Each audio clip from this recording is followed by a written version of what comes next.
Welcome back.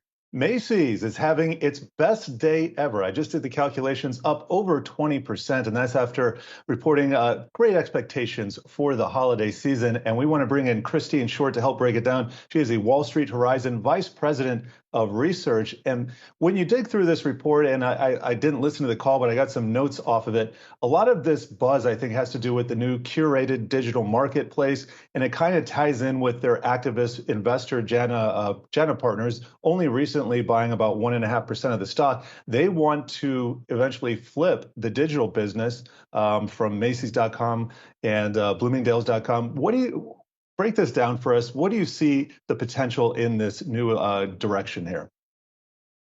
Yeah, I think, as you said, that's really why we're seeing this big pop in Macy's today. Yeah, it's great. They blew out earnings expectations, but we've seen a lot of companies do that this quarter, and they don't necessarily get the pop from investors that we're seeing here with Macy's. But it's that they tease this digital marketplace that they're spinning out, ready to launch likely second half of 2022. And as you mentioned, really brought on by activist investor Jana Partners. They have been pushing for them to spin out their e-commerce unit, looking to get a higher valuation. So it's very similar to a plan from Saks earlier this year. And they're really seeing value in the e-commerce business. And I think it's smart. If you see where their sales came in last quarter, that's where the attention is. And so I think they're shifting appropriately. What I think is amazing is, not too long ago, every article we saw about department stores was that they were dead, and Macy's was sort of leading the charge there. But the CEO has actually been able to cater to younger consumers who, don't typically shop at department stores. So they were able to add about 4.5 million new customers, younger millennial customers, which isn't usually their target. And so they're doing a great job at not just, going where they have strength, going towards e-commerce where everything is trending, but also bringing in new customers.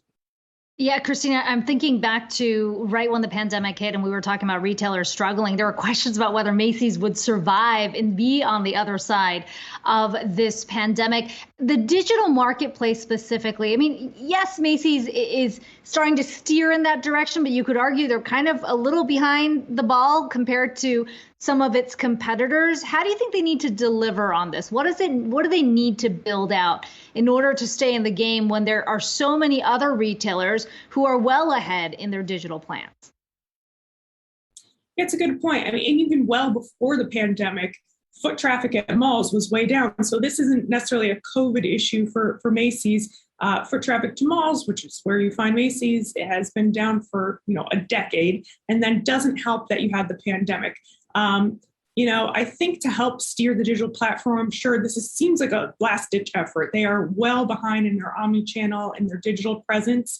But the fact that they're, investing money towards it certainly helps. The fact that they are bringing in newer customers, and they're taking advantage of the economic environment. So I think it helps that people are back out there ready to spend again. And so rather than buy back shares or whatever else they could be doing with the cash they have on their balance sheets, they are investing in this business. They said they've hired Alex Partners as a consultant.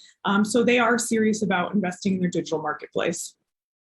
And then let me just follow up on that and ask you, if there were some kind of spin out of its digital business, we might be looking at once again a Macy's that's only brick and mortars, as it probably was about 5-10 years ago for the most part, and then another digital business. How does that fit together? How does that work and unlock value?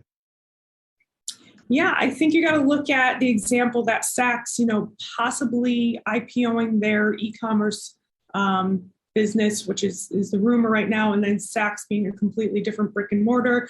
I think Macy's will maybe see how that goes, but that might be seen as the model going forward. And yeah, there will be different ways that they handle each of those businesses.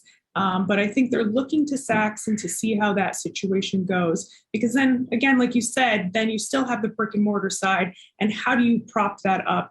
But I think right now, and the reason Jana Partners got involved is because they see valuation increasing on that e-commerce side. And that's really the focus.